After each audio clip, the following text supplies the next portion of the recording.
ఒక చిన్న అమ్మాయిని చూపించడంతో మూవీ స్టార్ట్ అవుతుంది. ఆ అమ్మాయి 4 వైపులా సిమెంట్‌తో కట్టిన గోడల మధ్య ఉంటుంది. కొంచెం సేపుకి స్పృహలోకి వస్తుంది. గోడల మధ్యలో ఉండడం చూసి భయంతో సహాయం కోసం అరుస్తుంది. కానీ అక్కడ ఎవరూ ఉండరు. ఆలోగా ఆ ఛాంబర్‌లోకి సిమెంట్ రావడం మొదలవుతుంది. ఆ అమ్మాయి చాలా భయపడి ఏడుస్తుంది. గట్టిగా కేకలు వేస్తుంది. కానీ ఎవరు కూడా రారు.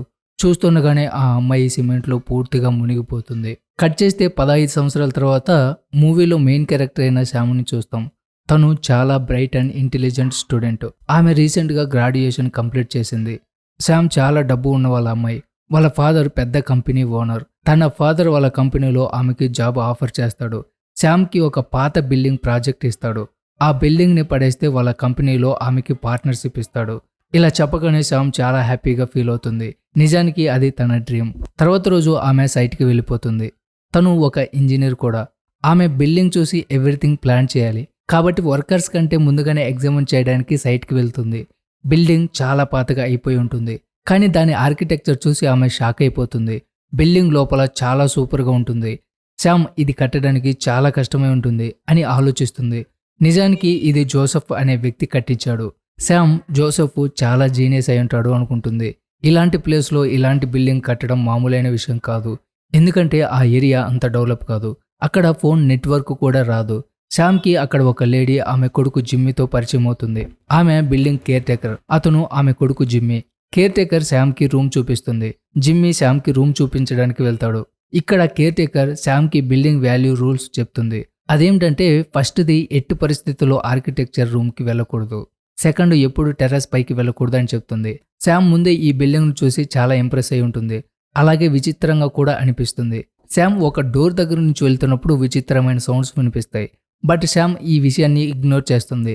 తర్వాత కూడా ఆ అమ్మాయి అరుపులు వినిపిస్తాయి. తనకి ఎవరో తనతో మాట్లాడాలి అనుకుంటున్నట్లు అనిపిస్తుంది. రాత్రికి కేర్ టేకర్ భోజనం ఇవ్వడానికి వస్తుంది. అప్పుడు శ్యామ్ ఆమెని ఈ ఇంట్లో ఎంతమంది ఉన్నారు అని అడుగుతుంది. కేర్ టేకర్ కేవలం 4 మాత్రమే ఉన్నారు.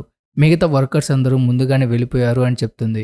కొంతమంది అపార్ట్మెంట్లో ఉన్న వాళ్ళు బ్యాగులు వదిలేసి పారిపోయారు.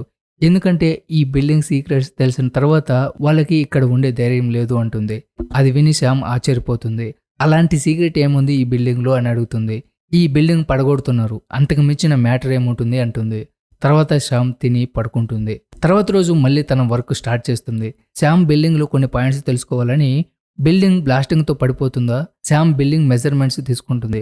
అప్పుడు ఆమెకి బిల్డింగ్ డిజైన్లో కొన్ని ప్రాబ్లమ్స్ కనిపిస్తాయి. అక్కడ గోడల మధ్య 16 ఫీట్స్ దూరం తగ్గుతూ వచ్చింది. శ్యామ్ టెర్రస్ పైన చెక్ చేయడానికి వెళ్తుంది. అక్కడ ఆమెకి ఆన్సర్ దొరకదు. కానీ ఆ కేర్ టేకర్ కొడుకు జిమ్మీ సీక్రెట్ రూమ్ తెలుస్తుంది. అప్పుడు ఆమెకు అర్థమవుతుంది.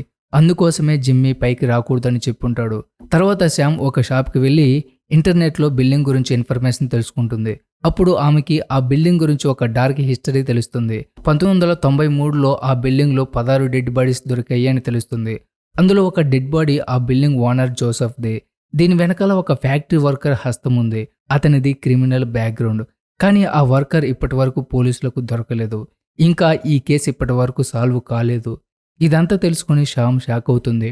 అప్పుడు ఆమెకి కేర్ టేకర్ మాటలు కూడా అర్థమవుతాయి. ఆమె తిరిగి ఇంటికి వెళ్ళి ఉంటుంది. దారిలో జిమ్మీ కలుస్తాడు. అతను డాగ్తో పాటు ఉంటాడు.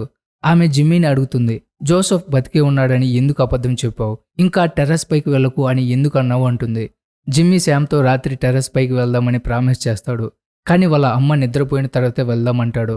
నిజానికి జిమ్మీ వాళ్ళ అమ్మ శ్యామ్తో దూరంగా ఉండమని చెప్తుంది. ఆమె శ్యామ్ని కలవడానికి ఇష్టపడదు. కానీ జిమ్మీ శ్యామ్ని లైక్ చేస్తూ ఉంటాడు. ఇంకోవైపు శ్యామ్ బిల్డింగ్ మీద వర్క్ చేస్తూ ఉంటాడు. అనుకోకుండా ఒక వ్యక్తి ఆమె వైపు వస్తాడు. అతను కూడా ఆ బిల్డింగ్లోనే ఉంటాడు. అతను అక్కడి నుంచి వెళ్ళిపోవాలనుకుంటాడు. అందుకే అతను చాలా అప్సెట్లో ఉంటాడు. శ్యామ్కి ఆ విషయం అర్థమవుతుంది. తర్వాత శ్యామ్ ఆ బిల్డింగ్లోని 4వ ఫ్లోర్కి వెళ్తుంది. అక్కడ ఆమెకి చాలా బుక్స్ కనిపిస్తాయి. అవన్నీ కూడా జోసెఫ్వి. ఆర్కిటెక్చర్కి సంబంధించిన బుక్స్. శ్యామ్కి అందులో ఒక బుక్ దొరుకుతుంది. ఆ బుక్ శ్యామ్కి చాలా ఇంట్రెస్టింగ్గా అనిపిస్తుంది. ఆమె ఆ బుక్ తనతో పాటు తీసుకువెళ్తుంది. రాత్రి ఆమె ఆ బుక్ చదువుతూ ఉంటుంది. అప్పుడు ఆమెకి చాలా ఇంట్రెస్టింగ్ విషయాలు తెలుస్తాయి.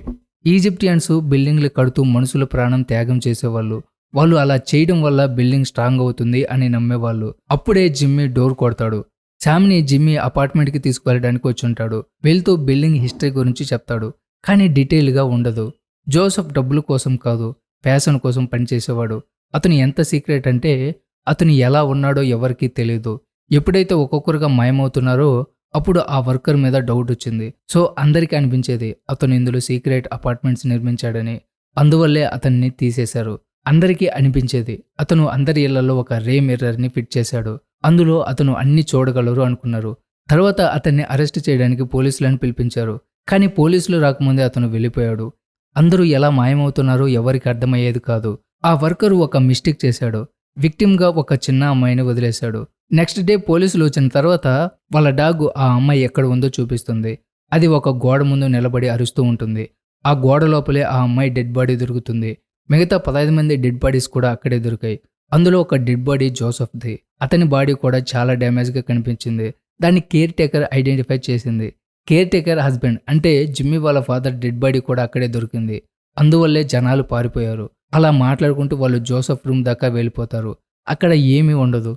చీకటిగా ఉన్న రూమ్స్లో శామ్ అటు ఇటు తిరుగుతూ ఉంటుంది. అక్కడ ఒక గోడ మీద జోసెఫ్ పిక్చర్ కనిపిస్తుంది. అప్పుడు జిమ్మీ జోసెఫ్ ఆత్మ ఇంట్లోనే అటు ఇటు తిరుగుతుందని జోక్ చేస్తాడు. ఇప్పుడు కూడా అతను ఇక్కడే ఉన్నాడు అంటాడు. కానీ శామ్ భయపడదు. తర్వాత ఆమెకి ఒక బ్లాక్ షాడో కనిపిస్తుంది. భయపడి ఆమె వేరే వైపుకి పరిగెడుతుంది. జిమ్మీ నుంచి వేరైపోతుంది. శామ్కి మళ్ళీ చిన్న అమ్మాయి అరుపులు వినిపిస్తాయి. శామ్ని పిలుస్తూ పాట కూడా పాడుతూ ఉంటుంది. శామ్ చాలా ఆందోళన పడుతుంది. ఆమె సెన్స్లెస్గా అవుతుంది. ఆమె పరిస్థితి అస్సలు బాగుండదు. జిమ్మీ అడ్వాంటేజ్గా తీసుకోవాలి అనుకుంటాడు. ఆమెని తాకడానికి ట్రై చేస్తాడు. కానీ శామ్ తిట్టి పంపించేస్తుంది. జిమ్మీ వెళ్ళిన తర్వాత ఆ ఇంట్లో ఒక చిన్న పాప ఫోటో చూస్తుంది. ఆ ఇంట్లో చిన్న అమ్మాయి జూలీ ఉండేది. అప్పుడు శామ్కి చిన్న అమ్మాయి తనకి ఏదో చెప్పాలనుకుంటుంది అనిపిస్తుంది. తర్వాత శామ్ నిద్రపోతుంది. ఆమెకి ఒక డ్రీమ్ వస్తుంది. అందులో గోడలో నుంచి రక్తం కారుతూ కనిపిస్తుంది. తను చెక్ చేయడానికి వెళ్తుంది. అప్పుడు ఆ గోడ లోపలికి లాక్కుంటుంది. అంటే ఆ చిన్న అమ్మాయిలాగే బతికి ఉండగానే సిమెంట్లోకి మునిగిపోతుంది. దాన్ని శామ్ ఎక్స్పీరియన్స్ చేస్తుంది. అలా చాలా భయపడుతుంది. ఆమె నిద్ర మేలుకున్న తర్వాత గోడ మీద ఒక క్రాస్ గుర్తు చూస్తుంది. దాని అర్థం అక్కడికి ఎవరో వచ్చారు. కానీ ఎవరు అని థింక్ చేస్తుంది. అప్పుడు ఆమె ఫ్రెండ్ వస్తాడు. ఆమెకి సర్ప్రైజ్ ఇస్తాడు. తను చాలా హ్యాపీగా ఫీల్ అవుతుంది. తన ఫ్రెండ్కి 8th ఫ్లోర్ చూపించడానికి తీసుకుని వెళ్తుంది. జోసెఫ్ అపార్ట్మెంట్ ఓపెన్గా ఉండడం చూసి లోపలికి వెళ్తాడు. అక్కడ కేర్ టేకర్ కూడా ఉంటుంది. వెళ్తూ డోర్ లాక్ చేసి వెళ్తుంది. వాళ్ళు లోపలే లాక్ అవుతారు. అప్పుడు ఆమెకి గుర్తొస్తుంది. జిమ్మీ అక్కడ సీక్రెట్ దారి ఉందని చెప్తాడు. సో శామ్ దాన్ని వెతుకుతుంది. అప్పుడు ఆమెకి ఒక విండో కనిపిస్తుంది. అది గ్రౌండ్ ఫ్లోర్ గ్యార్బేజ్ రూమ్ దాకా వెళ్తుంది. అప్పుడు అక్కడ సీక్రెట్ వాల్ ఉండడం చూస్తుంది.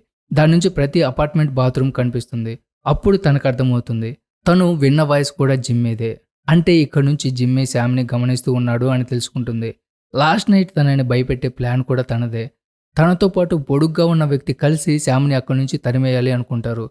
దీంతో వాళ్ళు బిల్డింగ్ పడగొట్టరు అనుకుంటారు. తర్వాత ఆ వర్కర్ని పిలుస్తుంది. అతను ఒప్పుకుంటాడు. తర్వాత కేర్ టేకర్కి జిమ్మీ గురించి కంప్లైంట్ చేస్తుంది. తర్వాత రాత్రి శామ్ తన ఫ్రెండ్ ఇద్దరు కలిసి ఉంటారు. అది జిమ్మీ చూసి జలస్ ఫీల్ అవుతాడు.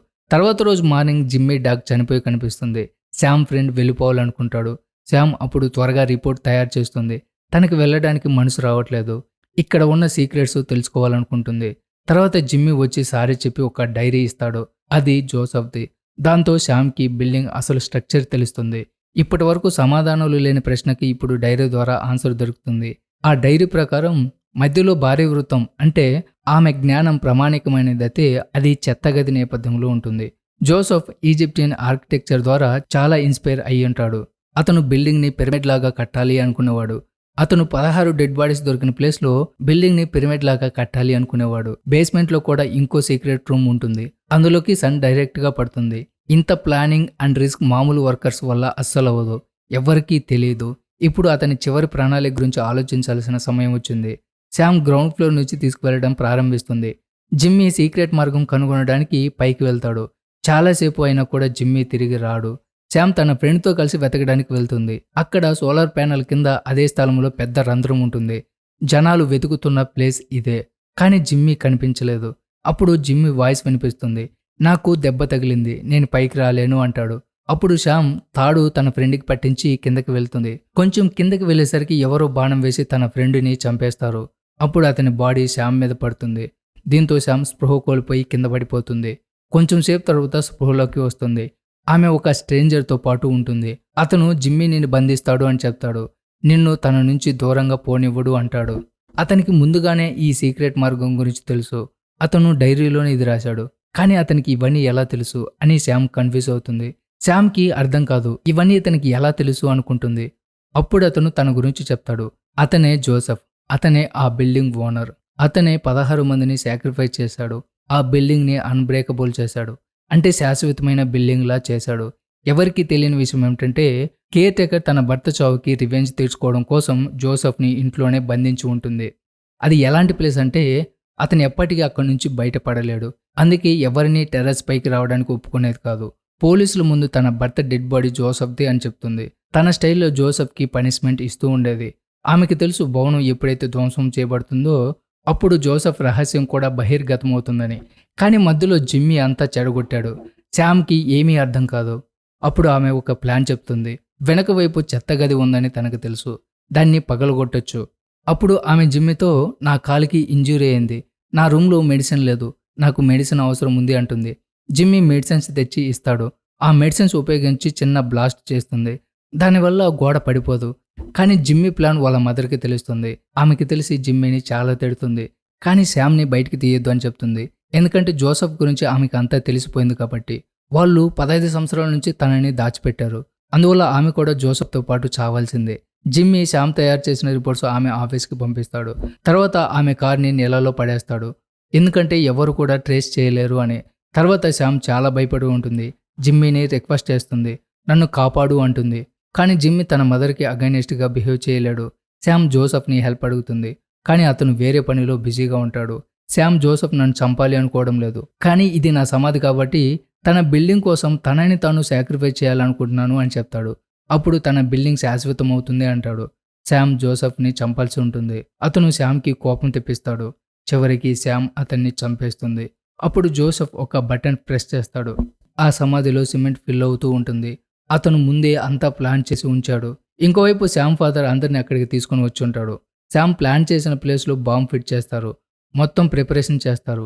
ఫైనల్గా బిల్డింగ్ పడగొట్టే ప్రక్రియ మొదలవుతుంది. వాళ్ళు అందరినీ బిల్డింగ్ నుంచి బయటికి తీసుకువస్తారు. జిమ్మీ శామ్ని ఎలా చావనిస్తాడు. జిమ్మీ బిల్డింగ్ వైపు శామ్ అంటూ అరుస్తూ వెళ్తాడు.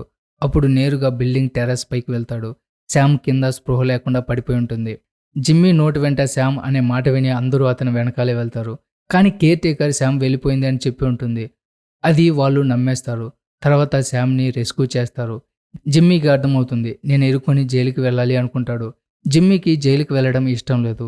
అక్కడి నుంచి కిందకు దూకి సూసైడ్ చేసుకొని చనిపోతాడు. తర్వాత జిమ్మీ మదర్ని అరెస్ట్ చేస్తారు. శామ్ని హాస్పిటల్లో చేర్పిస్తారు. బిల్డింగ్ కూల్చివేయడం పోస్ట్ పోన్ చేస్తారు. జోసెఫ్ గురించి తెలిసే వరకు అది కూల్చివేయబడదు. ఎందుకంటే ఇది అతని మాస్టర్ పీస్. అతని భవనం ఇప్పటి వరకు కూల్చివేయబడలేదు.